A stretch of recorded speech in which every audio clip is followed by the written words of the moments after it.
Hi, good morning, everyone. Good morning from School of Business and Economics, better known as Faculty for Economics and Management in UPM. And what a world that we are living in now. You know, everything is upside down, and some says the world took a break and reset itself in terms of environment. But in terms of economy, okay, that is not such a case. So much out there being discussed, and one of the important functions in any organizations other than the finance will be the human resources. And now human resources, they are facing unprecedented challenges. They were not ready for this, all right? They were talking about it for the last 20 years, maybe, how to become the strategic business partner, how to drive the business so that they can get a place on the main table with the CEO and whatnot. So they were talking about everything as if that all lined up accordingly for their journey ahead. But no. But coronavirus had a different agenda, right? Suddenly, everything that they planned for cannot be executed because the rules have changed. It's almost like you are one of the best ever football player, soccer player. At at best, you can beat anyone. But what happened is that suddenly you asked to play rugby instead, all right? With the skill set of a football player, with the rules of the football game, now you are going in to play rugby. And that's how HR managers, many HR managers out there were forced to play the game differently, okay? So what are the challenges ahead and how we have coped so far will be the main discussion. So we are live on Facebook, okay, Scholar Perniagaan dan Economy.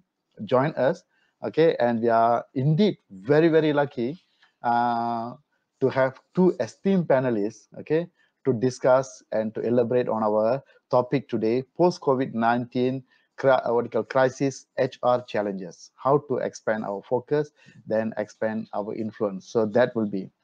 Personally, for me, this was something like a soft landing. Most of us in UPM, we had a soft landing because on our job, on a daily job, on what we call lecturing and teaching, UPM was proactively already encourages to go online teaching. So about 40 to 50% of our work, some of the lectures even more, we are already doing some of the work on online teaching. So when this coronavirus took place, after the management of the university take care of the administrative functions of managing the students as well as the teachers, then we were back in business. So probably today, almost 100% the lectures are already ongoing, and we are doing it online using it various platforms. On the personal side, and I took a breather to reset my health, all right? But the best thing that have happened to me during this coronavirus was I had what you call so much time 24/7 to spend with my 9-year-old son. And now I know why he's a nuisance in his school whenever the teacher complains. So now I know the real side of him. But it was the best time that I ever spent with him. All right. So two of our panelists that are going to be with us today. All right. I'm going to introduce them. First, we are very, very lucky to have that what you call industry captain, business champion, Inche Azlan Ismail. Okay, you must know about him, this gentleman. All right, he brings in a wealth of experience and also the success. It's a customary for me to say I know him personally, but beyond being a friend, I must actually read some of the what you call tremendous work that he has done. Right. So currently, he is the HR coach with the Satya Prima Group. He has over, listen, he has over 30 years of experience. That was the last time Liverpool won the championship, right? 30 years of experience in a practical HR experiences in the various segments of HR. He has actually gone through the segments of HR on organizational development, talent management, compensation and a benefit, employee safety and health, and others. I mean, what else you want from an HR manager, right? HR director. And during his career, he has served HR leadership roles in not one, but two US-based multinational companies, namely Pfizer, okay, Incorporated, as well as the A1 Products, right? He is the man, ladies, probably you can get some other advice from him coming from the A1. All right, he also served as two public listed companies in Malaysia. And during his tenure with this US multinational company, Jazlan, was assigned to head of HR functions for not just Malaysia, regional Thailand and Vietnam markets apart from Malaysia. Okay, he has also been assigned HR lead for company's IT organization covering Asia Pacific countries, namely India, China, Taiwan, Southeast Asia, and Australia. Welcome on board, Inti Azlan. Okay, Thank you very much for having me. we are so proud and happy to have you with us. Our second panelist, this is our homegrown, homegrown and a dear friend, dear colleague, highly respected Associate Professor Dr. Ho Joanne, and better known as Jo, right, among our colleagues, right? The beautiful lady here, I know her for 20 years right now, okay? I've seen her, and I'm so proud to say that he is my HOD, right? And probably one of the best transformational leader that I have ever worked with, right? She gave us so much freedom to us to flourish, right? And Dr. Joe has been involved in research and teaching on business ethics, the topics that very close to my heart. I would like to remember as the ethical person when I'm died, right? So imagine that she's working on that. Business ethics, corporate social responsibility, and human resource management since completing a PhD in Cardiff University in UK. Within ethics, and her focus area will be research area, examining the factors influencing individual and organizational ethics, cultural issues, sustainable organizational practices, and ethical behaviors. Brilliant, all right? And CSR is among another forte, all right? And she also authored books, okay? She has authored co-authored three books. Strategic management, people out there, you want to take your career to the next level, you want to take your organization to the next level, read this book, Strategic Management, published by Oxford University Press. If anybody interested to do their PhD, okay, she is the lady to go to, all right? She has authored not one, but two books saying that PhD anyone, that's one of the books, and successful PhD anyone. So these are her background, okay? Author, researcher, okay? Reflective practitioner, as well as our lecturer in UPM, all right? And she also, her strength is in case writing. All right. She has written cases for SME Bank Malaysia and Asian Institute of Finance. Welcome on board, Dr. Ho. Okay. Yes, thank you so much, MEHAN. I really appreciate your kind introduction. Okay, it came from my heart, Dr. Ho. Hear from you. Thank you. Good morning to everyone. Thank you, Azlan. Thank you, Ho. Thank you, Dr. Ho. Okay, Jazlan and Dr. Ho. As I mentioned earlier, we have turned upside down. The world has turned upside down. But what this in person means to both of you? Jazlan, go ahead, sir. COVID-19. Yeah, okay. COVID-19. So the MCO, right? So it reminds me of a story which I, when very long time ago, I'm sure some of you probably have heard of this story about how to react, or rather when adversity knocks, how do you react?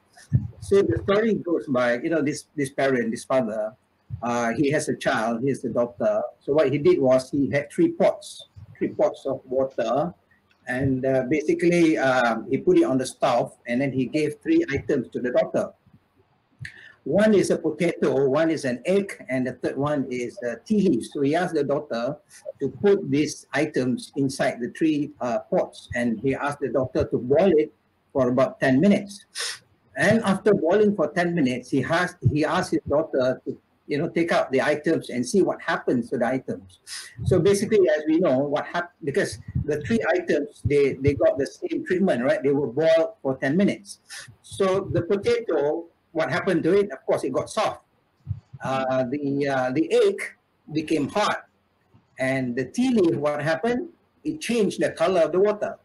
So the father said that when adversity knocks, right, we can react differently. You can either succumb, you become soft, or you can be harder, tougher, or the best part, you can even change the environment. You change the water. So basically, this is what, this MCO or this pandemic tells me. Everybody react differently. So personally for me, what I did was, because we were all locked in our homes, I spent more time on social media. And of course, my favorite is LinkedIn. So, during that span of 2 months, I created a lot of people. I created a lot of networks. I responded. I what do you call responded to people's posting, and I even wrote articles and whatnot. And hey, I made so many friends and strangers, and some of them I have even met after, like say for example last week or 2 weeks ago, and we are now talking business. And the best part is that whatever that they do is relevant to what I do. And I'm sure, and it's quite promising. So just imagine if there's no MCO, if there's no pandemic, I would have gone through my routine thing and nothing much will happen. So personally, Mr.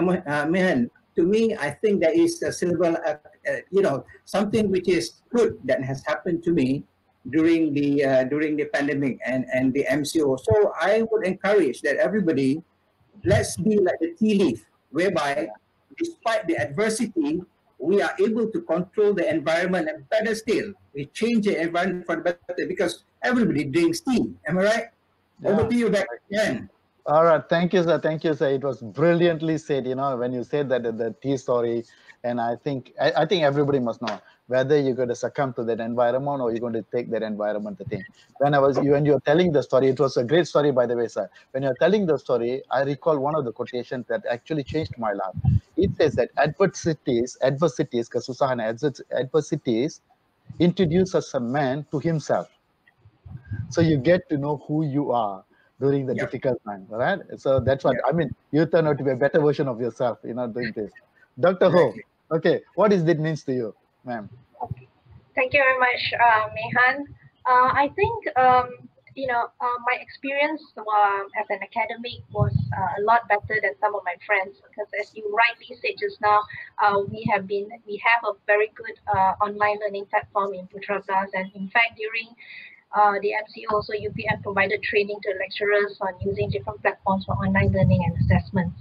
So I think our transition from to online learning was not as painful. And I actually appreciated the MCO for giving me the chance to spend time with my family, just like you spending time with your son, and also taking a really good look at my own health, because when you're working, you don't actually have time to exercise. But I think the MCO came at a once in a lifetime where you actually evaluate the choices that you make. But that said, I think it did not come smoothly. There were still challenges that I faced, and I think one of the challenges that I faced was that although I actually have never had a chance to really work from home for an extended period of time, I thought I would be really happy to be working from home. But I found that working from home for me was also working all the time, as there was no clear distinction between work and home. When you're working from the office, you can limit your working hours. But it takes a lot of discipline to make sure that you're not working all the time when you're working from home. And I think it didn't help. As you can see, I actually have a dedicated workstation in my house that I didn't need to travel home, so I could just keep working. And I think I'm one of those people, if when your personal life and your work are under the same roof, it's really hard to switch off.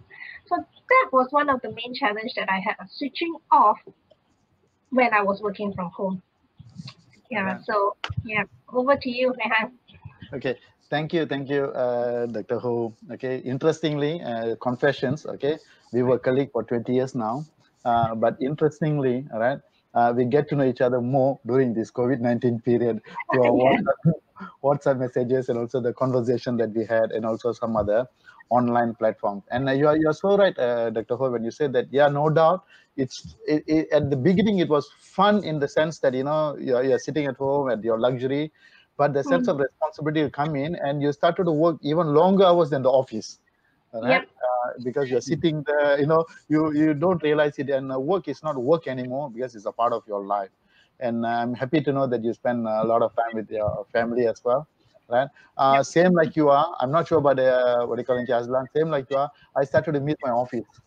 All right, I started to miss our friends. The environment is there, and also Tuan Dekan walking around here and there, and also saying hi to everyone. So that was the environment. But again, what about the real players out there, the HR players out there, real employees out there? See, one of the biggest issue that we are currently facing, even though we already talked about it much longer, the mental issues in the workplace. And I'm sure that you all know what it means, okay? It was actually already highlighted by World Health Organization for a long period of time. But now we do have some issues about when people, some of them lost their job.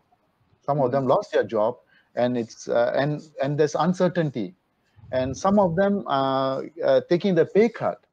All right. And of course, we also know that the divorce cases are on the rise because of the husband and the wife. They are spending more time to each other, and they cannot stand each other, stuff like that. Now, the problem is when people are coming back, they're already coming back, slowly coming back. The challenges faced by the employees, HR on the management side, are two different things. The employees are dealing with uncertainties, stress already piled up on them, because they don't even know whether the business will last. All right, they don't even know whether they will have a job in 2020. All right, some companies, I must say that they're already taking advantage of what you call offering VSS and whatnot, right, to the company. So employees are like that. HR managers, they don't know what to do. All right, they don't know what to do, how to boost up their employee engagement. I mean, how much you can motivate somebody when the future is not clear in the horizons. So those are some of the issues that we are looking into, right? Managing remote work, right? The other day I saw what you call caption somebody shared with me in my LinkedIn, sir, in Jaslan. It says that the three things that you must provide your employees. The three things. Number one, it's about 20%. Okay, number one is about 20%. Is the what you call clear workload. All right, number one, 20%. And number two, another 20%. Okay, what do you provide to them is the facilities. All right, to execute. That's 40%. 60%, you must provide them trust. You got to trust them, otherwise it won't work. They were saying this. So how this managing remote work, trusting people at the same time, getting things on board, meeting schedules. Also, they are collaborating on their own is another challenge. Lack of agility, and I think Jazlan, you will come in later. The importance of being agile for a leader, for an employee. Right. I think if you don't have that agility, then you're out of the business. All right. Yeah. There is no way. There's no way. That's why the agility comes with the mobility as well. All right. Communications. I think, Dr. Ho, this is your strength area. Employee communications. How are we going to communicate as a leader? How are you going to communicate the challenges ahead? How are you going to communicate the vision and the hopes that we have for them? All right. And as I mentioned, uncertainties. I think this is the biggest thing right now. Our what you call Minister of Finance is not showing any kind of positive outlook. He actually the other day saying that we are already at the threshold of being a debt country. We are hitting 55, he says. All right. So take another 2%, we will be officially can be declared as a bankrupt nation because of the debt. And this borrowing during this period of time is not helping as well. Right, so a lot of uncertainties, whether the economy will bounce back or not. What about the thing? Of course, the government has taken a lot of proactive actions. Hopefully, this will translate into what you call success soon. Right? My personal concern would be employee engagement. How the employees will feel now, because they suddenly felt they were the what you call pawn in the box, because their priority is not the number one priority, because business is supposed to survive. When business is supposed to survive, the employees come second. All right. So, and suddenly now the employees, how they're going to come back and start to feel the love for the organizations again. So these are some of the things that I'm actually worried about and concerned about and whatnot. But let's listen to Inchi Azlan. All right. When come to this during COVID-19 and also post-pandemic, what do you think the major issues faced by HR then and maybe now, and what are the plans for the road ahead, sir? Over to you, Jason. Okay, thank you, Mehan. No, basically, like what Mehan says is correct. Because to me, basically the current changes, the current challenges to the HR community, especially the HR leaders, I think I can put it into three currently. Number one is the downsizing thing. Downsizing. Because downsizing is not just a challenge to the corporation or to the company, but itself to the HR leader. I will elaborate a bit later. Number two, even the new norm is also a challenge actually to the HR leader. I mean, basically we are online, and then we have, for example, like talking, having meetings online and whatnot, or even working from home, being a new norm. I think people is trying to adapt themselves, but to the HR leader, it could pose a problem. I'll give you an example. I mean, long time ago, I was looking after Thailand. We had this interview process virtually because some of these candidates, they live far away, they cannot come to Bangkok. When you do your interviews virtually, basically you cannot size up the candidate. So basically, over virtually, he can he can answer your questions, he asks good questions and whatnot. So the hiring manager who was with me, he decided that he saw one candidate. He said that, hey, this is the one that won, because the way he performed virtually was first class. Later, we sort of got him on board actually, but then I had a big laugh because after he came, he just cannot perform, and then after a month or 2 and 3, he just cannot perform. Meaning to say that we made a mistake of hiring him because we didn't see him in person. We saw him only virtually. So that is one of the challenges for the HR leader if everything goes virtually. So there's certain things, I think, for example, like when you want to interview people for key positions, I think you have to meet the person in the person in person. The third one is also this SOP thing, right? You have to queue up, and then you have to get temperature check and whatnot. It basically slows things down. I mean, I had this experience because I deal with banks and whatnot. In fact, the response of the officers in the bank to the customers is very slow nowadays. Things that can get done within a day or two becomes weak. And when I ask why, what happened, of course, the answer is because of all these procedures that they have to comply with. So at the end of the day, businesses will slow down. And as a HR leader, you have to be accountable as well. And it becomes a challenge to you, right? Because this is about productivity. When a service given out to the public is slow, it's about productivity. So I think, like HR is a challenge to him. Normally, HR should step in and find ways to mitigate this. We have this SOP, but how can we actually, overcome the issues, whatever that come with the SOP, so that the productivity and the performance is not affected? So basically, this is on the current. I can continue about the future.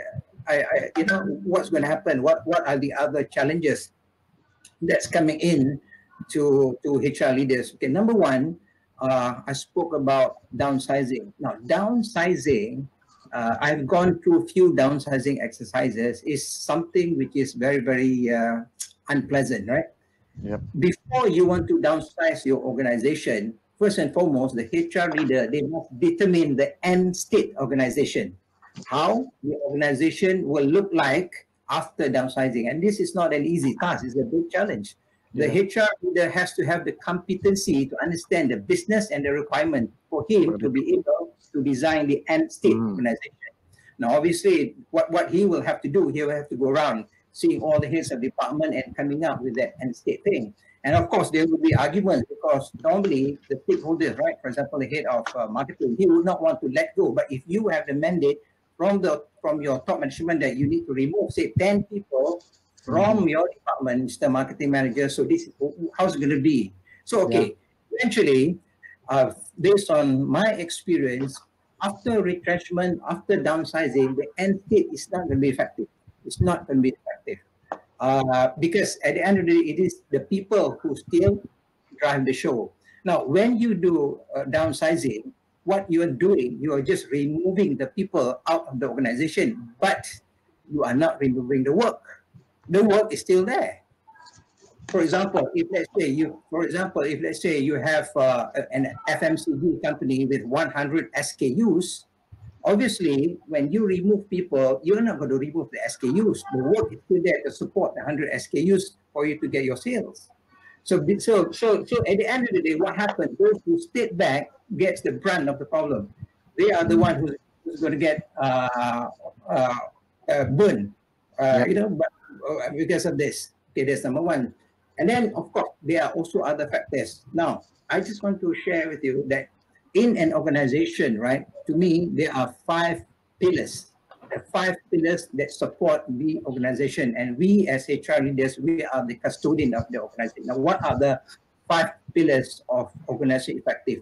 Number one, to me, is leadership.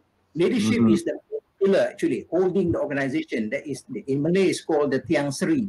Yep. And the other 4 pillars, number 2 is individual performance. Number 3 is employee engagement. Number 4 is interdepartmental collaboration. And number 5 is communication, organization communication. So when a company goes for a downsizing, for example, downsize, whoever is left behind has to assume extra work. They are overloaded with work. And this will impact what? This will impact employee engagement. People will not be happy to work, right? They have to work overtime, they have to work late hours, and the end of the morale will come down. And when morale comes down, the company's productivity will be affected. I've seen it before. Yep. So it hits what they call employee engagement. It also hit the Tiang Sri. It also hit leadership. You know why? Because when the company downsizes, most likely they will ask people who are longer in the organization, who are paid more to go because they want to save cost, right? When these people go off, who will replace them? The second liners will replace them. Are they ready to replace them? Most of the time they're not. So when they replace the people who are more experienced, then there will be a leadership issue there. And when there's a leadership issue there across the organization, you're asking for trouble. So it hits also leadership, downsizing. And the third one, it also hit performance, right? Because obviously, whoever is left behind is not trained enough to take over the people who has left. And eventually, you will see gaps of performance in marketing or in sales, in supply chain, in IT, in HR, in finance. So when performance also is affected across the board, you are going to see an organization which is going to go down the drain eventually. So that is the challenge, I would say, that the HR leader have to see. And like what MEHAN said just now, agility is very important for the HR leader to understand the whole thing and find ways and means to put in all the interventions. Okay, that is as far as downsizing. That is the first challenge. I would group them as the first. The second challenge to the HR leader, because in a VUCA environment, we are actually now in a VUCA environment. We all know what VUCA is, right? Volatility, uncertainty, and then complexity and ambiguity. We thought actually that the digital age actually would bring VUCA because, companies, they do not know how to navigate inside the digital age. But actually, it is COVID-19 actually who accelerated VUCA into our shores. Okay, so in this respect, when we are in VUCA world, what companies will do, normally they will pivot, right? They will come up with a new business model. When they come up with a new business model to support, to ensure their sustenance, now, when top management comes up with new strategies to the business, right? Who is going to implement those strategies? Obviously, it's the downliners. They are the ones to implement. It is easy to come up with the strategy, right? It is easy. You can bring in consultants come up with a new strategy.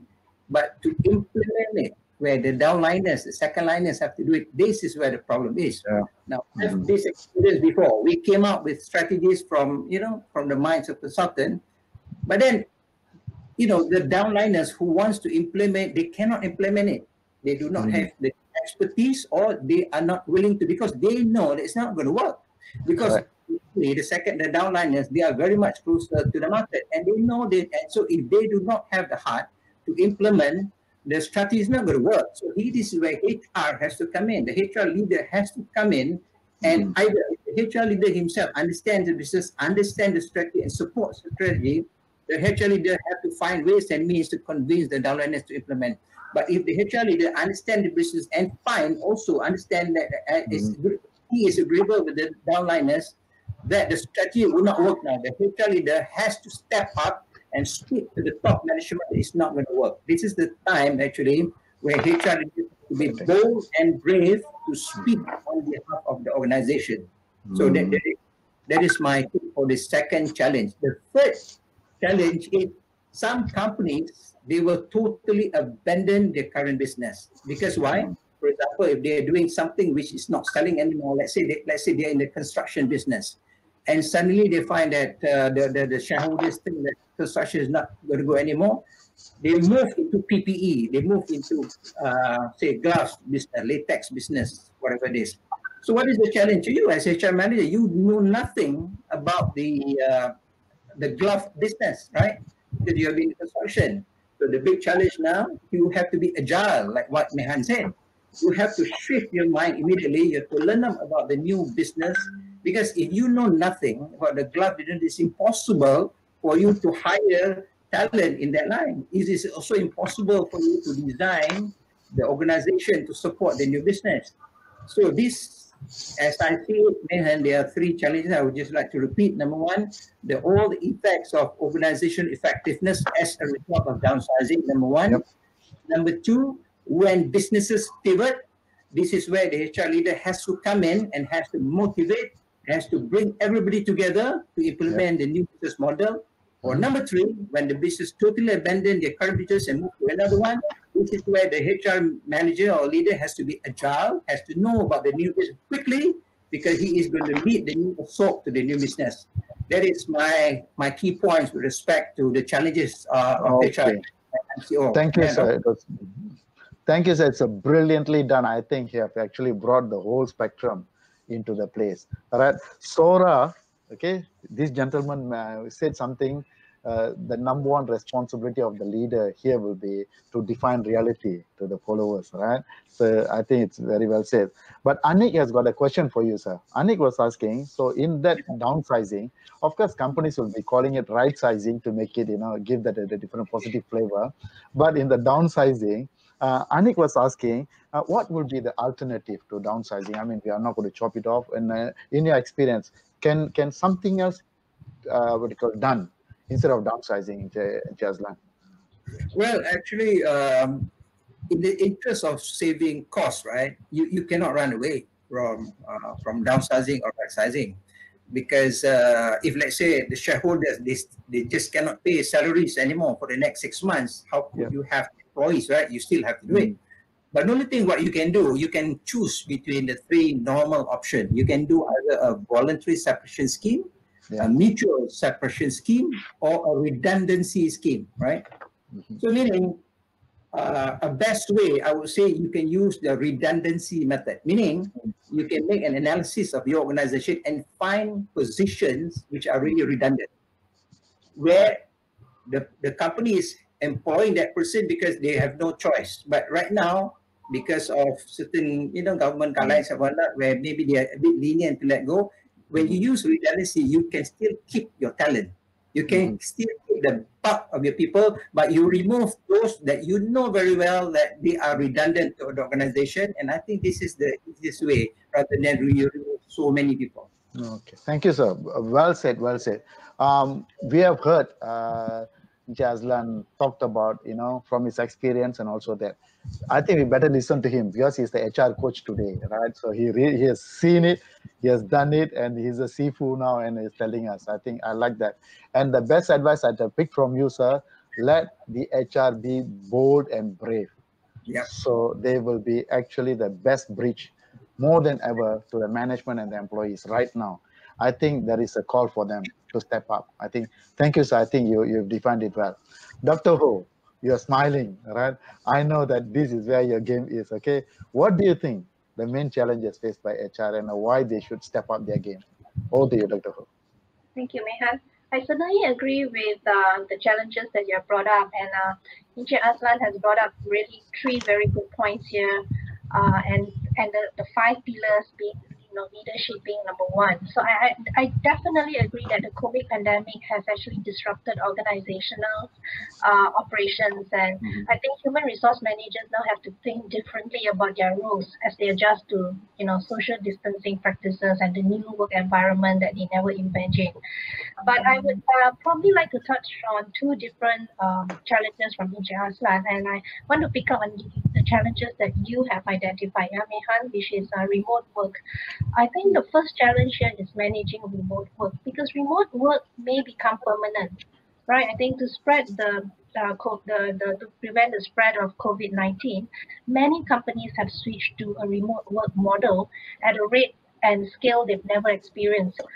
In fact, in a study conducted by KPMG during the MCO on 3,000 respondents, 69% of the respondents said that work from home should continue post MCO. And 56%, surprisingly, more than half of the business owners support work from home post MCO. So already this data and other studies reveal that organizations want more of their on-site employees to continue to work remotely after the pandemic passes. And so we're going to see more people working remotely after the pandemic ends. And this shift will definitely come with HR challenges. Yeah. But to me, the HR managers should be mindful, because this is not remote work as usual. Right now, I think we are going through what we call essentially a societal crisis. And in my opinion, the current increase in remote work isn't what I consider normal. Why do I say that? Because, when usually parents don't have to care for children while working from home. But right now, schools are closed. And if you're lucky, you have someone to care for your children while you work from home. But if not, the burden actually falls on the family themselves.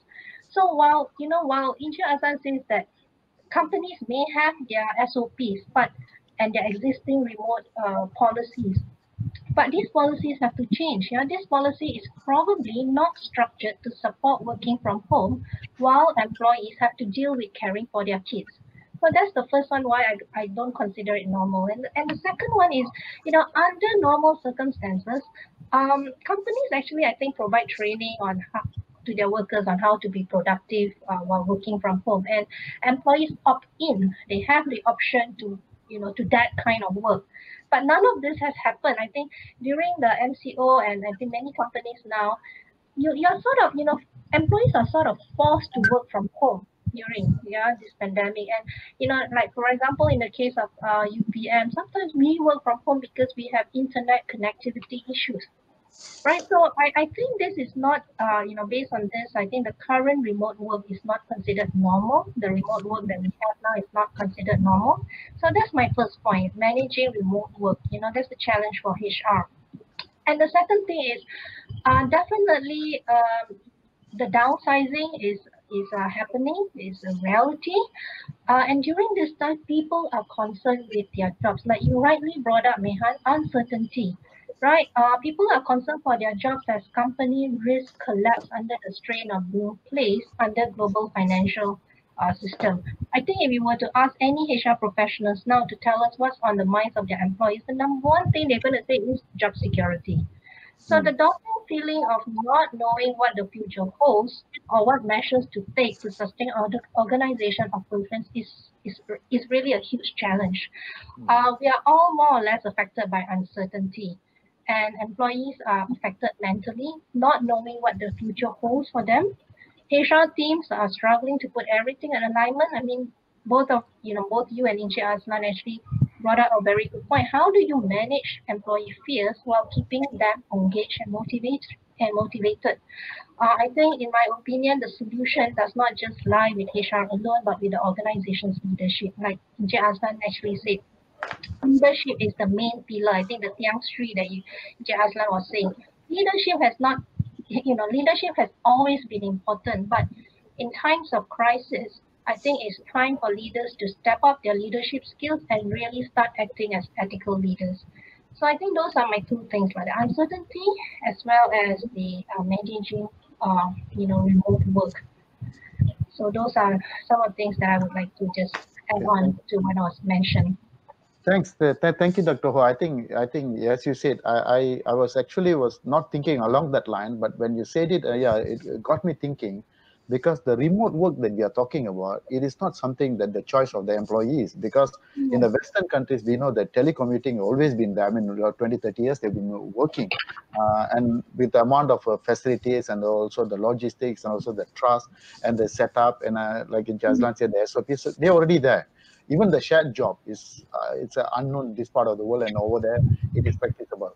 But the point is that, as you mentioned, but this remote work is that the employees are not ready. Some of them are not ready at all to do their job because they need their PCs.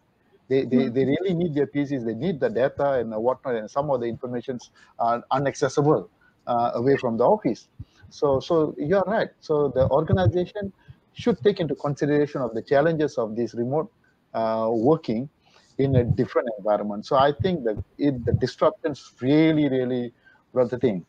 Mr. Amir asked one question here. He was asking, no doubt the downsizing as mentioned by what you call Jazlan earlier is based on redundancy. We know that you can only fire people based on performance, all right, obviously, and misconduct, all right, these two. And redundancy is a better option because the other two is there. But he's asking you, Dr. Ho, okay, in that process of downsizing, don't you think that the companies should step up their CSR, all right, by taking care of the well-being of the employees thereafter? What do you think? Yeah, definitely. I mean, I think the principles behind CSR is to help maintain social accountability to stakeholders. I think that's the main concept of CSR, to maintain accountability to your stakeholders and the broader community while ensuring that your organization still performs. But I think many companies forget that the main stakeholder right now would be the employees themselves. So CSR has to be framed to take care of the organization's people. I think now because organizations depend most on their employees. So I think the absolute top priority now is to ensure employee comfort and safety. I think nothing else comes even close to that. I think a lot of people, a lot of employees, they are actually quite scared to go back to work because of the health issues. Health threat. They themselves could be in a high risk group of the COVID.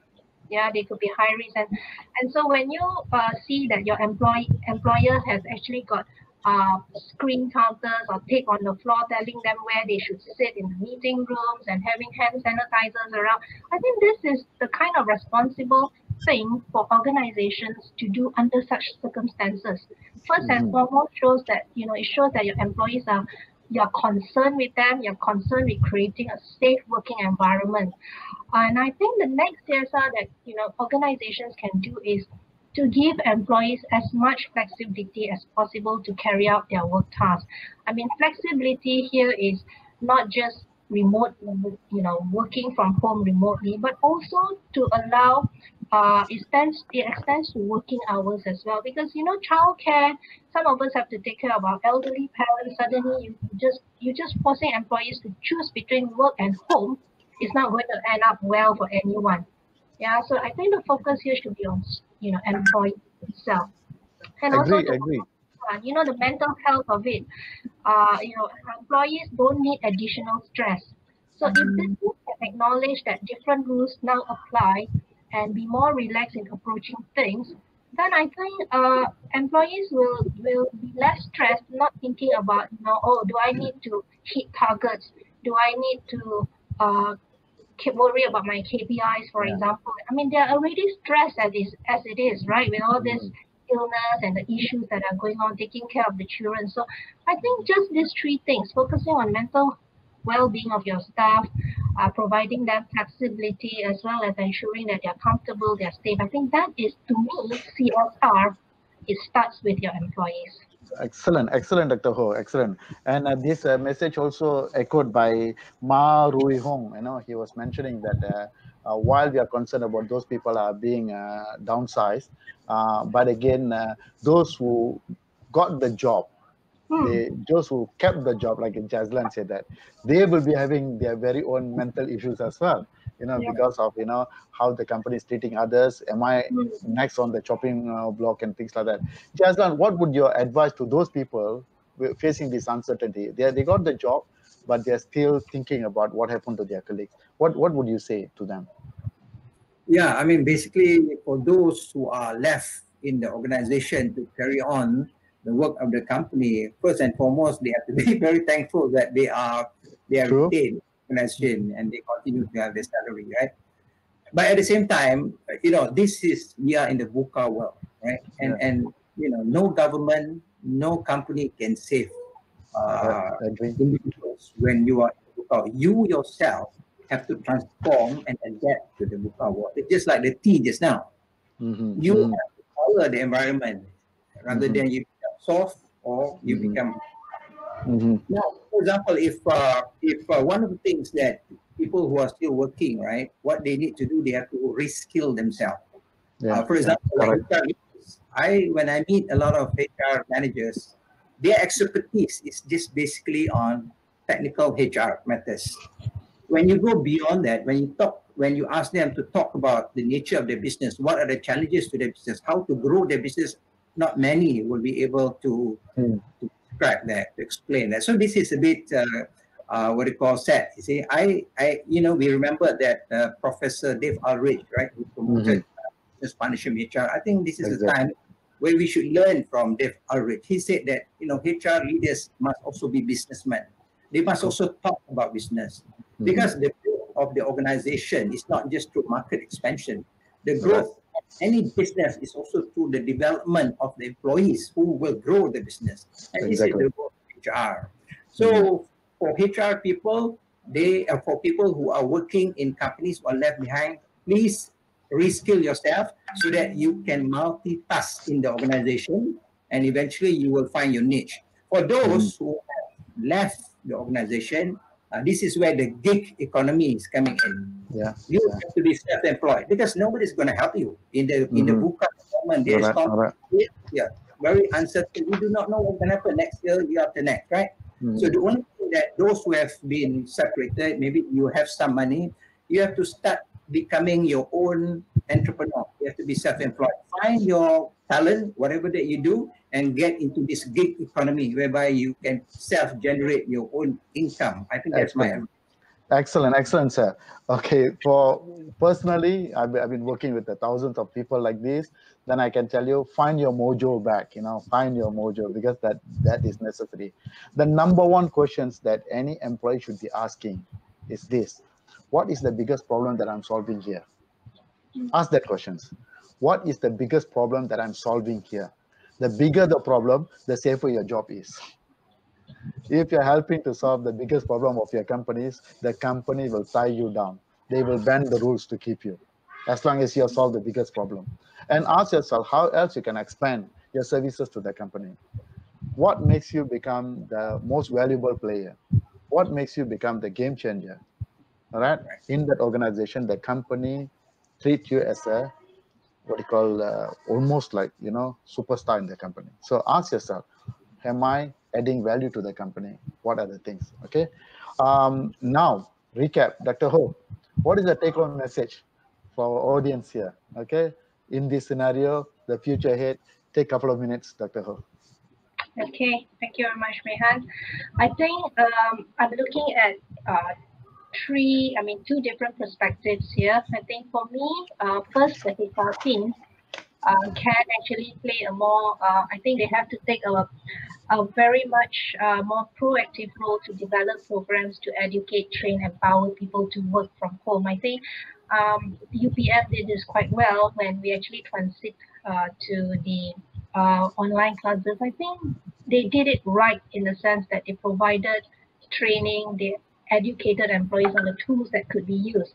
But many organizations, many people who work out there may not be as fortunate as us. Yeah, so I think HR teams need to develop programs to educate, train, empower people to work from home. And the focus should be on providing employees with the right remote working tools. And also, not just the right tools, but also to find out, to gather real-time updates from them on the issues that they face working remotely and to offer support. I think that's the first thing that HR teams and leaders can do.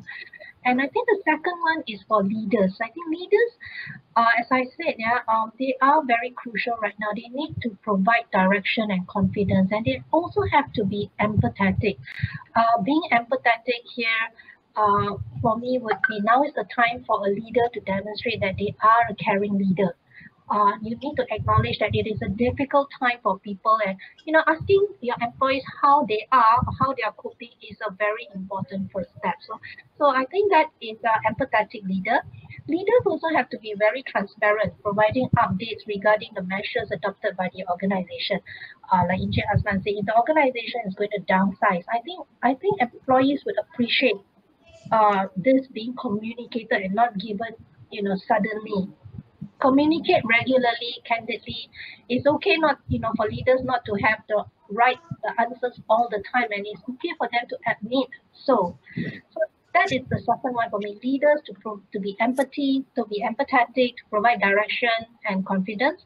And the third one, I think, for organizations as a whole, and maybe this is coming from the CSR researcher in me, I think organizations now need to focus on people first, economics second. Now is the time for organizations to show that they care about their employees, putting their employee welfare first before economics. I think, for employees to know that during this very difficult time, during this crisis, knowing that they work for someone who cares for them, will have your employees rallying again, around you, even if they have to take a pay cut now. So to me, I think focus on the people first, and the economic sector. So those are my three take-home messages. Okay, thank you. I think you summed up so well. You talked about the responsibility of the HR to provide the facilities, the environment and whatnot, the leaders coming in, and also the main focus back to the people first. I loved it. I loved that environment. Azlan, our colleagues from our department, the office of the Deputy Dean, they were saying that, as you mentioned, the gig economy come at the right time. They were saying that, good. Okay, what would be your take-home message, sir, to the HR people particularly? So I think the HR leaders, right, you have to be, I think you are lucky, because this VUCA situation is the opportunity for you to shine, actually. Because it takes the HR leader to do transformation in the organization, right? Correct. And when you transform the organization, meaning like what I mentioned just now, you look into the 5 principles of organizational practices. You look into the leadership aspect, you look into employee engagement, you look into performance, you look into communications, and you look into interdepartmental. This is the time, because most big companies, they are now having a new organization. This is a time where HR leaders have the opportunity to transform into a new organization.